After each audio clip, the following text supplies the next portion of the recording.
ஒரு பெரிய ஐடி கம்பெனில வேலை பார்த்துட்டு இருக்கா. ஒரு நாள் நைட் ஷிஃப்ட், ராத்திரி 11 மணி இருக்கும். ஆபீஸ் முழுக்க காலி, ஏசி சத்தமும் லேப்டாப் லைட்டும் தான் அவளுக்கு துணை.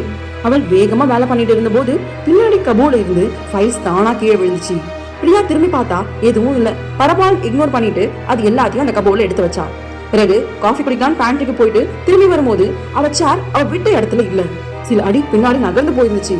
அதையும் அவ பெருசா எடுத்துக்காம அவ உட்காந்து கொஞ்சம் கொஞ்சமா காஃபி குடிச்சிட்டு இருந்தா.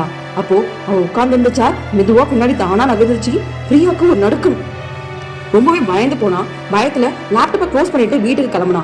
அடுத்த நொடி லேப்டாப் தானா ஆன் ஆகுது. அந்த ஸ்கிரீன்ல ஒரு சாட் ஓபன் ஆகுது. கார்த்திக் அப்படிங்கிற பேர்ல இருந்து ஒரு மெசேஜ் வருது. பிரியா, உனக்கு ஹெல்ப் வேணுமா என்று.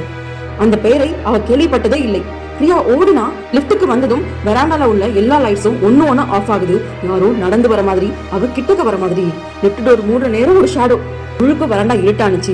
அவ வேகமா க்ளோஸ் பண்ணா. லிப்ட் கீழே போனுச்சு. அவளோட வண்டி எடுத்துக்கிட்டு அவ வீட்டுக்கும் போயிட்டா. மறுநாள் ஒரு பயத்தோட அவ ஆபீஸ்க்கு வரா. அங்க ஆபீஸ்க்கு வந்ததுக்கு அப்புறம் அவளுக்கு நடந்த எல்லா விஷயத்தையும் அவங்க கலீஸ் கிட்ட ஷேர் பண்றா.